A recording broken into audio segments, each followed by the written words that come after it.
مجھے ایک صاحب نے بتایا، کہنے لگا کہ میں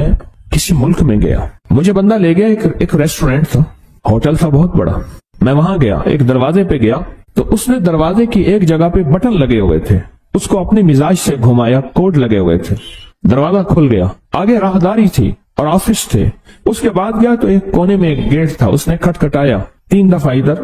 2 دفعہ ادھر 1 دفعہ اوپر، دروازہ کھلا، اندر سے آدمی نے دیکھا، اندر سے آدمی چلا گیا، آگے گیا تو پھر آگے ایک اور دروازہ تھا، اس دروازے پہ پھر بٹن کوڈ تھے، وہ اس نے دبائے، پھر ہم ایک دفتر میں پہنچے اور اپنی مطلوبہ جگہ پہنچے۔ کیا خیال ہے، آپ اپنے موبائل پہ کوڈ نہیں لگاتے، اپنا تھم انگوٹھا نہیں لگاتے کہ آپ کا موبائل کوئی نہ کھول سکے؟ زندگی موبائل کی طرح بندھی ہوئی ہے، بندہ عاجز آ جاتا ہے، اس بندے کا موبائل نہیں کھول سکتا، اس نے اپنا کوئی کوڈ لگایا ہوا ہے۔ زندگی عاجز آ جاتا ہے بندہ، اور زندگیوں پہ کوڈ لگے ہوئے ہیں، بندشوں کے، دیوسائی کے، جنات شیاطین کے، بندہ نہیں کھول سکتا، اور اگر اس کو کھول سکتے ہیں تو کوئی طاقت ایسی ہے اور کوئی قوت ایسی ہے۔ موبائل جتنا بھی اس کو کوڈ لگا ہوا ہو، موبائل بنانے والا نظام، اس کی کمپنی اور اس کے سائنسدان، آپ 1,00,000 موبائل دیں گے، اس وقت کھول کے رکھ دیں گے سارے، اس میں جتنا طاقتور کوڈ لگا ہوا ہے، جتنے آپ نے انگوٹھے لگائے ہیں، جو بنانے والا موبائل ہے اسے سارے سافٹ ویئر، ساری زندگی کی مشینری، اندر کے سارے پرزوں کی خبر ہے،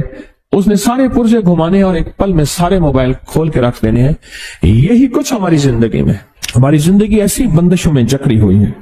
مسنون دعائیں، یہ چھوٹے چھوٹے حرف، یہ چھوٹے چھوٹے لفظ، یہ زندگی کے چھوٹے چھوٹے راز ہماری زندگی کی بندشوں کو، پریشانیوں کو، مشکلات کو ایسے کھول دیتے ہیں۔ روانی اور فراوانی، روانی اور فراوانی ایسے زندگی میں کہ عقل اور انسان کی ہوش اور انسان کی سوچ اور انسان کا گمان خیال دنگ رہ جاتا ہے کہ میرے لیے ایسا ہو بھی سکتا ہے، اتنی بڑی کامیابی۔ اور میں آپ کو چھوٹا سا واقعہ سورۃ اخلاص کے بارے میں سناؤں، سمجھ آ جائے گی پھر سورۃ اخلاص کی۔ مجھے یاد ہے کہ 2 مالدار شخص ووٹ پڑے، چھوٹے کونسلر کے ووٹ کھڑے ہوئے، 2 مالدار شخص تھے، ایک بہت بڑا مالدار تھا،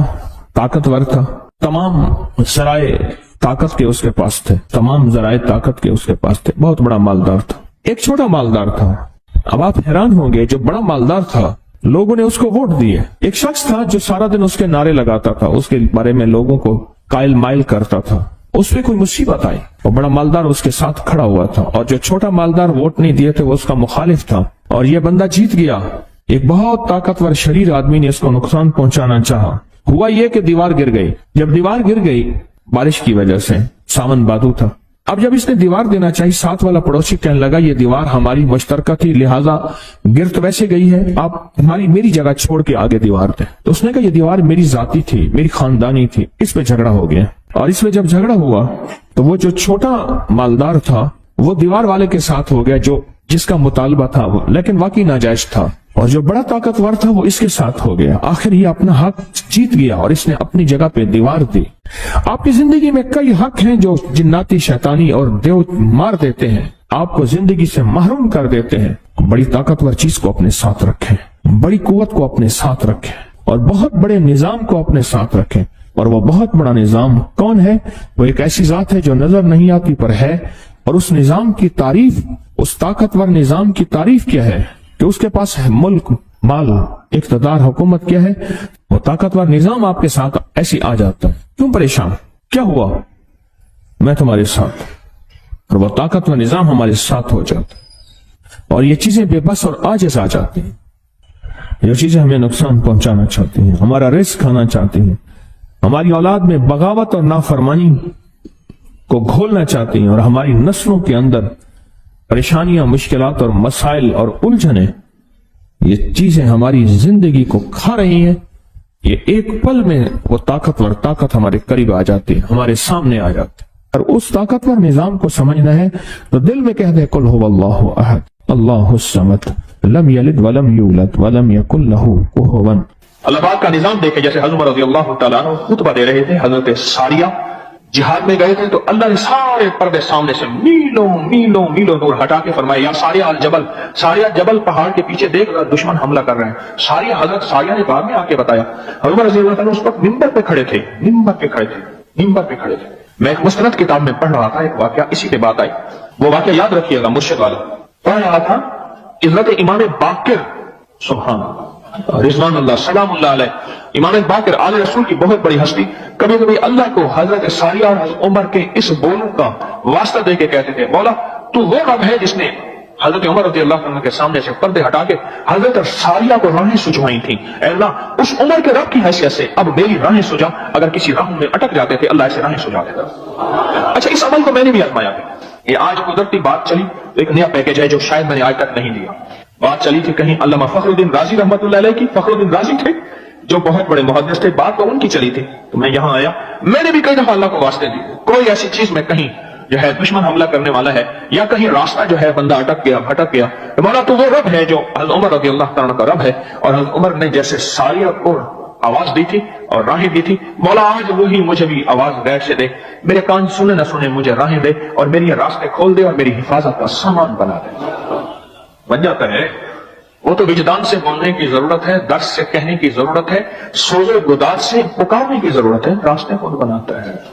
یہ جو وظیفے ہیں کسی درویش کی یا کوئی درویش نے جس کو اجازت ہے اس کی اجازت صحیح ہو، ہر بندہ اجازت دینا نہ شروع کر دے، اجازت کے پیچھے نسبتیں چاہیے، ان نسبتوں کی طاقت چاہیے، وہ جو اجازت ملتی ہے اس اجازت کے اندر جو تاثیر ہوتی ہے، اس میں جو کمال ہوتا ہے، اس میں جو اندر کی کیفیتیں ہوتی ہیں، اس اجازت سے نسلوں میں تمنگری، دولت، رزق، عزت، صحت ایسے بارش کی طرح برستی ہے۔ میرے جو مرشد تھے حضرت خواجہ سید محمد عبداللہ حجویری رحمت اللہ علیہ، میرے مرشد جو تھے وہ حضرت داتا صاحب کی سچی آل میں سے تھے، مجھے جاتے جاتے انہوں نے اجازت دی 1991 ستمبر میں، اور مدینہ منورہ فرمایا میں جا رہا ہوں، بس اب بقی میں، اور بقی کے اندر جا کے سو گئے۔ اب بھی میں مرشد کے ہاں جاتا ہوں تو جنت البقی کے قبرستان میں ان کی نسبتیں دیکھیں کتنی اونچی ہیں، پھر وہ نہیں 26 بڑی ہستیوں نے مجھے خلافتیں اجازتیں دیں، 26 سے بلکہ زیادہ اجازتیں اور خلافتیں دیں، اور ان کی توجہات ہیں، ان کی پیچھے دعائیں ہیں اور پیچھے کامل کے ہاتھ ہیں۔ یہ روحانیت کی نسبتیں ہوتی ہیں، روحانیت کی نسبتیں ہوتی ہیں۔ ان نسبتوں کے ساتھ جیسے آپ تسبیح خانے میں ماشاءاللہ پوری دنیا میں لوگ یہاں آئے ہوئے ہیں اور بڑے بڑے ہستیاں یہاں آئی ہوئی ہیں جو مٹی ہو کے چٹائیوں پہ پڑے ہیں، خواتین میں بھی مردوں میں بھی، بڑے بڑے عہدوں والے، عزتوں والے، بڑے بڑے مقام والے یہاں اپنے مرشد خانے میں بے حیثیت ہو کے پڑے ہیں۔ جو بے حیثیت ہو کے آتا ہے اللہ اس کو عزت اور مقام اور حیثیت دے۔ کہنے لگا میں نے نا حمزات کو قابو کرنے کے لیے میں نے ایک عمل کیا، عمل یہ تھا کہ ایک بڑا سا تھال لے لے، جیسے یہ گارے اور مٹی میں تھال ہوتے ہیں، اس کا چراغ بنا لے، اس میں 10 کلو تیل ڈالے اور بڑی ساری بتی ہو، ٹھیک، اس کی بتی جلائیں، 10 کلو تیل جلنا ہے، یہ سارا کتنا تیل جلنا ہے، اس کی بتی میں اس کی لو میں دیکھنا ہے، اور پھر بیٹھنا اس انداز سے ہے کہ میرا سایہ ہو اور پھر میں اپنے سائے کو بھی دیکھوں، لو کو بھی دیکھوں، اور اس کے بعد یہ وظیفہ پڑھنا ہے۔ 40 دن میں یہ 10 کلو تیل جل جاتا ہے، دن رات بیٹھنا ہے اور اس کو پڑھنا ہے۔ 30 دن جب گزرے تھے، 30 دن گزرنے کے بعد اس کو نقشے نظر آنا شروع ہوئے، نقشے یہ نظر آنا شروع ہوئے کہ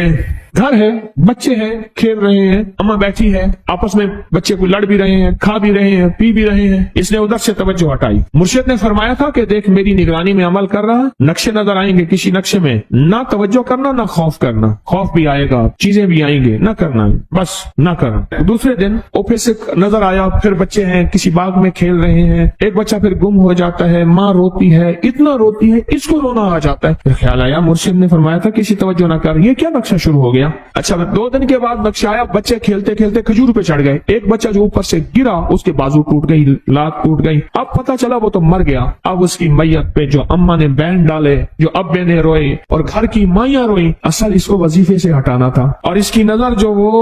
وہاں سے نظر سے ہٹانا تھا۔ پھر اس کو مرشد کا خیال آیا کہ توجہ نہیں ہٹانی، دھیان نہیں ہٹانا۔ پھر خیال آیا جب مرشد کامل ہو فائدہ کبھی نہیں ہوگا جب تک یقین کامل نہ، اصل توجہ ہٹانی ہے، اور بہت زیادہ رونا اور اتنا رونا کہ سرکار کا خیال آیا، بچے کو لے جا رہے ہیں، اس کی میت پھر قبر کھود رہے ہیں، پھر اس کا یہ کر رہے ہیں، رونا اتنا کہ اس کے آنسو، رونے کی کوئی کیفیت تھی مائیوں کی۔ 2 دن ابھی رہتے تھے 40 دن میں سے، تو پھر وہی گھر نظر آیا، بچے کھیل رہے ہیں، شوہر آیا،